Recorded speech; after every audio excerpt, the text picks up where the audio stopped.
ಇವಾಗ ನಾವು AIBದು 2019 question paper solve ಮಾಡೋಣ ಅಂತ. ನಿಮಗೆ ಉತ್ತರ ಗೊತ್ತಿದ್ರೆ ಹೇಳಿ, ಇಲ್ಲಾಂದರೆ ನಾನೇ ಹೇಳ್ತಾ ಹೋಗ್ತೀನಿ. ಕ್ವೆಶ್ಚನ್ ಏನು ಅಂತಂತಂದರೆ, a person undergoing life imprisonment if attempts to commit murder and hurt is caused thereby may be punished with. ಜೀವಾವಧಿ ಜೈಲು ಶಿಕ್ಷೆಗೆ ಒಳಗಾಗಿರುವಂಥ ಒಬ್ಬ ವ್ಯಕ್ತಿ ಕೊಲೆ ಮಾಡಲು ಅಥವಾ ಮತ್ತೊಬ್ಬರಿಗೆ ಗಾಯವನ್ನುಂಟು ಮಾಡಲು ಪ್ರಯತ್ನಿಸಿದ್ದಲ್ಲಿ ಅವನಿಗೆ ನೀಡುವಂಥ ಶಿಕ್ಷೆ ಏನಾಗಿರುತ್ತೆ? ಎ ಜೀವಾವಧಿ ಜೈಲು ಶಿಕ್ಷೆ, ಮರಣ, ಜೈಲು ಶಿಕ್ಷೆ ಅಥವಾ ಮೇಲಿನ ಎಲ್ಲವೂ. ಯಾವುದಾಗಿರುತ್ತೆ ಇದರಲ್ಲಿ? ಎಲ್ಲವೂ ಆಗಿರುತ್ತೆ. ಸರಿ, ನೆಕ್ಸ್ಟ್ ಕ್ವೆಶನು.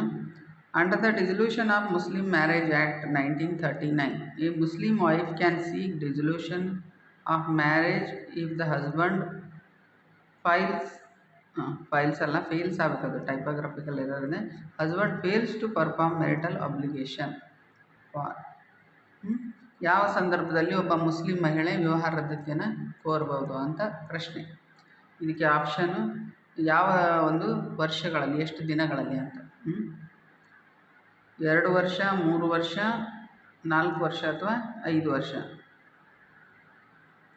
ಎಷ್ಟು ವರ್ಷಗಳಲ್ಲಿ? ಉತ್ತರ 3 ವರ್ಷಗಳಲ್ಲಿ ಸರಿಯಾದ ಉತ್ತರ. ಮತ್ತು ಅದಕ್ಕೆ ಕೆಲವೊಂದು ಆಪ್ಷನ್ಗಳು ಇದೆ.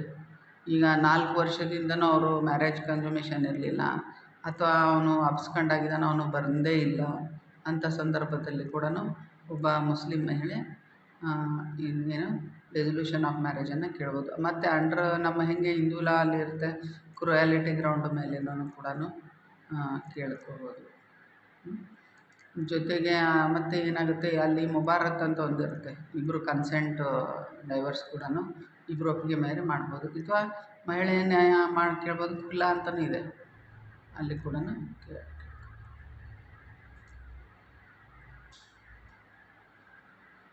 Next question. The concept of creative petition, curative ಆಗಬೇಕದು, typographical introduce by the Supreme Court of India in the case of. ಯಾವ ಒಂದು ಕೇಸ್ನಲ್ಲಿ ಈ ಕ್ಯೂರೇಟಿವ್ ಮನವಿ ಅಥವಾ ಪಿಟಿಷನನ್ನು ಹೇಳಲಾಗಿದೆ? Rupa Ashok Hurra versus Ashok Hurra, MC Mehta versus Union of India, ಆಮೇಲೆ Krishnaswami versus Union of India, Sheela Barse versus Union of India. ಯಾವ ಒಂದು case?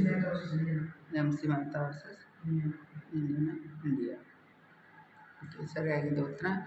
Next, right to fair legal aid was recognised as a fundamental right under article 21 important constitution. ಯಾವ ಕೇಸಲ್ಲಿ ಹೇಳಿದ್ದಾರೆ ಇದರಲ್ಲಿ? Hussainara Khatoon versus state of Bihar, MH Hoskot versus state of Maharashtra, ಹಾಗೆಯೇ Madhu Mehta versus Union of India, ಅಥವಾ Rudul Shah versus state of Bihar. ಇದು ಸರಿಯಾದ ಉತ್ತರ MH Hoskot versus state of Maharashtra. ಇದು ಜಸ್ಟಿಸ್ ಭಗವತಿಯವರ ಒಂದು ಡ್ರೀಮ್ ಆಗಿತ್ತು. ಆರ್ಟಿಕಲ್ ಇದು ಇದರಲ್ಲಿ 39 ಸಬ್ ಕ್ಲಾಸ್ A. ಇಲ್ಲಿ right to free legal aid, ಇದ್ರ ಮುಖ್ಯ ಉದ್ದೇಶ ಪ್ರತಿಯೊಬ್ಬ ನಾಗರಿಕನಿಗೂ ಮನೆಗೆ ಹೋಗಿ ನಾವು ಕಾನೂನಿನ ಅರಿವನ್ನು ಕೊಡುವುದು. ಈ ನಿಟ್ಟಿನಲ್ಲಿನೇ ಫ್ರೀ ಲೀಗಲ್ ಏಡ್ಸ್ ಪ್ರೋಗ್ರಾಮ್ಸ್ ಎಲ್ಲ ಇರ್ತವೆ. ಅಲ್ಲಿ ಪ್ರತಿ ಕೋರ್ಟಲ್ಲೂ ಆಫೀಸ್ ಕೂಡ ಇರ್ತದೆ ಸಪ್ರೇಟಾಗಿ. Next question. One of the following statement is not true, which one is that? ಕೆಲವು ಸ್ಟೇಟ್ಮೆಂಟ್ ಕೊಟ್ಟಿದ್ದಾರೆ, ಯಾವುದು ಇದರಲ್ಲಿ ಸತ್ಯ ಇಲ್ಲ, ಅದನ್ನು ನೀವು ಹೇಳಬೇಕು. A confession by one co-accused implicating other co-accused would be proved, ಮೊದಲೇದು. ಅಥವಾ a confession to a police officer cannot be proved. A confession by person in the custody of police officer to any person in the presence of magistrate can be proved. If a confession of a person leads to recovery of a thing, it can be proved. ಯಾವುದು ಇದರಲ್ಲಿ? ತಪ್ಪೊಪ್ಪಿಗೆಯನ್ನು ಕೊಡ್ತಿರ್ತಾರೆ, ಪೊಲೀಸರ ಮುಂದೆ ಕೊಡ್ತಾರೆ, magistrate ಮುಂದೆ ಕೊಡ್ತಾರೆ. ಇದರಲ್ಲಿ ಯಾವುದು ಸರಿಯಾಗಿದೆ, ಯಾವುದು ಸತ್ಯ ಅಲ್ಲ ಅಂತ ಉತ್ತರ ಹೇಳಬೇಕು ನೀವು. ಯಾವುದಪ್ಪ ಇದರಲ್ಲಿ? ಆರೋಪಿ, ಒಬ್ಬ ಸಹ ಆರೋಪಿ ಇತರ ಸಹ ಆರೋಪಿಗೆ ಒಳಗೊಳ್ಳುವ ತಪ್ಪೊಪ್ಪಿಗೆಯನ್ನು ಸಾಬೀತುಪಡಿಸಲಾಗುತ್ತದೆ ಅನ್ನುವಂಥದ್ದು ಸತ್ಯವಾದ ಮಾತಲ್ಲ, ನಾಟ್ ಟ್ರೂ ಅಂತ. ಒಬ್ಬ ಈಗ ಒಂದು ಜೈಲಲ್ಲಿ 4-5 ಜನ ಇರ್ತಾರೆ, ಒಬ್ಬರ ಮುಂದೆ ಒಬ್ಬರು ಹೇಳಿದ್ದನ್ನು ಅದನ್ನು ಸಾಬೀತುಪಡಿಸಲಾಗ್ತದೆ ಅನ್ನೋದು ಸುಳ್ಳು. ಓನ್ಲಿ ಏನು ಬಿಫೋರ್ ಮ್ಯಾಜಿಸ್ಟ್ರೇಟೇ ಆಗಬೇಕು ಕನ್ಫೆಷನ್ ಸ್ಟೇಟ್ಮೆಂಟು. ಸರಿ, 164 CRPC ಹೇಳುತ್ತೆ ಕನ್ಫೆಷನ್ ಅಂತ. ಇದ್ರ ಬಗ್ಗೆ ಶಾರ್ಟ್ ನೋಟ್ ಕೂಡ ಬರುತ್ತೆ ಕೆಲವೊಂದು ಸರಿ.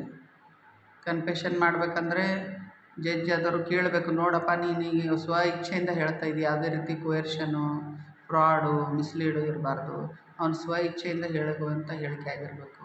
ಅವನಿಗೆ ವಾರ್ನಿಂಗು ಕೊಡಬೇಕು, ನೋಡಪ್ಪ ಇದು ಈ ರೀತಿ ಹೇಳ್ತಾ ಇದೆಯಲ್ಲ, ಇದನ್ನು ನೀನು ವಿರುದ್ಧವಾಗಿ ಸಾಕ್ಷಿ ಪಡಿಸಲಾಗ್ತದೆ ಕೋರ್ಟಲ್ಲಿ ಅಂತಂದಾಗ ಅವ್ನಿಗೆ ಹೇಳಿ ಅವನು ಒಪ್ಪಿಗೆ ಪಡೆದು ಅದನ್ನು ರೆಕಾರ್ಡನ್ನು ಬರ್ಕೊಂಡು ಅದನ್ನು ಒಂದು ಏನಾಗುತ್ತೆ ಕೊನೆಗೆ ಅವರು ಸೈನ್ ಮಾಡಿಕೊಂಡು ಅವನದು ಸೈನ್ ಮಾಡಿಕೊಂಡು ಈ ರೀತಿ ಒಂದು 164 ಸ್ಟೇಟ್ಮೆಂಟನ್ನು ಪಡೆದುಕೊಳ್ಳಾಗುತ್ತೆ.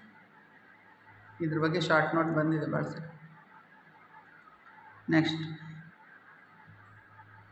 The Kashmira Singh versus state of MP is a leading case. ಯಾವುದ್ರ ಬಗ್ಗೆ ಹೇಳ್ತಿದ್ದು? ಡೈಯಿಂಗ್ ಡಿಕ್ಲರೇಷನ್, ಅಡ್ಮಿಷನ್, ಅಥವಾ confession to police officer, confession to co accused. ಯಾವುದ್ರ ಬಗ್ಗೆ ಹೇಳ್ತಿದ್ದು? ಕನ್ಫೆಷನ್ ಟು ಕೋ ಅಕ್ಯೂಸ್ಡ್ ಅಂದರೆ ಒಬ್ಬ ಇನ್ನೊಬ್ಬರ ಮುಂದೆ ಮಾತಾಡೋದು, ಜೈಲಿನಲ್ಲಿ ಅಪರಾಧಿ. ಈಗ ಮೇಲಿನ ಕ್ವಶನು ಇದು ಎರಡಕ್ಕೊಂದು ರಿಲೇಟ್ ಅದ. ಸೊ ಈ ಥರ ಏನಾಗ್ಬಿಡುತ್ತೆ ನಿಮಗೆ ಗೊತ್ತಿದ್ಬಿಟ್ರೆ ನೋಡ್ರಿ ಎಷ್ಟು ಈಸಿ. ಒಂದ್ರನ್ನ 2 ಅಥವಾ 3 ಕ್ವಶನ್ ಸಾಮಾನ್ಯವಾಗಿ ಹಂಗೆ ಬಂದಿರ್ತವೆ. ಒಂದು ಕ್ವಶನ್ಗೆ ಆನ್ಸರ್ ಇನ್ನೊಂದಕ್ಕೇ ಇರುತ್ತೆ. ಸೊ ಅದನ್ನು ನೀವು ಓದಿದ್ರೆ ನಿಮಗೆ ಕರೆಕ್ಟಾಗಿ ಗೊತ್ತಾಗುತ್ತೆ. ನೆಕ್ಸ್ಟ್ ಬಂದುಬಿಟ್ಟು, the authentication to be affected by the use of a systematic crypto system and hash function is known as. ಏನಂತಾರೆ ಇದಕ್ಕೆ? ಅಸಿಮೆಟ್ರಿಕ್ ಕ್ರಿಪ್ಟೋ ವ್ಯವಸ್ಥೆ ಅಥವಾ ಹ್ಯಾಶ್ ಕಾರ್ಯವನ್ನು ಬಳಸುವುದರ ಮೂಲಕ ದೃಢೀಕರಣದ ಮೇಲೆ ಪರಿಣಾಮ ಬೀರುವುದನ್ನು ಏನಂತ ಕರೀತಾರೆ? ಪಬ್ಲಿಕ್ ಕೀ ಅಂತ ಕರಿಬೋದು, ಅಥವಾ private key, digital signature, electronic governance. ಏನಂತ ಕರಿತೀವಿ? ಗವರ್ನೆನ್ಸ್ ಅಲ್ಲ, ಇದಕ್ಕೆ ಸರ್ ಗವರ್ನೆನ್ಸ್ ಅಂತ. ಇದೇ ಡಿಜಿಟಲ್ ಸಿಗ್ನೇಚರ್. ಕ್ರಿಪ್ಟೋ ಇದನ್ನು ಮಾಡಿ ಬರ್ಸೋದೇನು ಡಿಜಿಟಲ್ ಸಿಗ್ನೇಚರ್.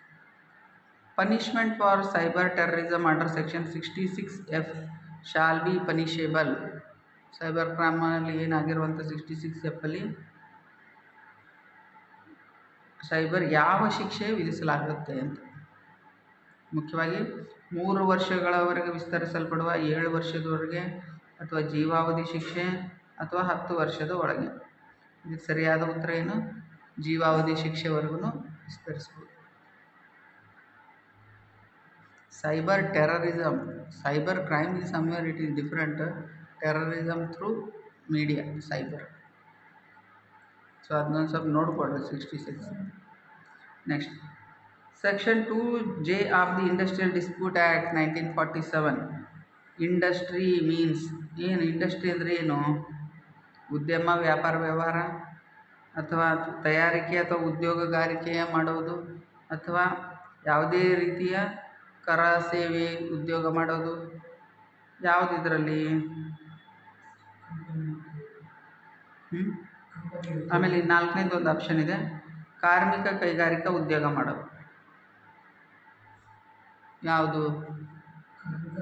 ಎಲ್ಲವೂ.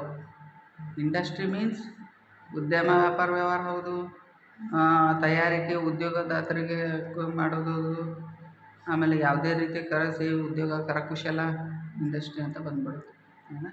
ಆಮೇಲೆ ಕಾರ್ಮಿಕ ಕೈಗಾರಿಕಾ ಉದ್ಯೋಗ.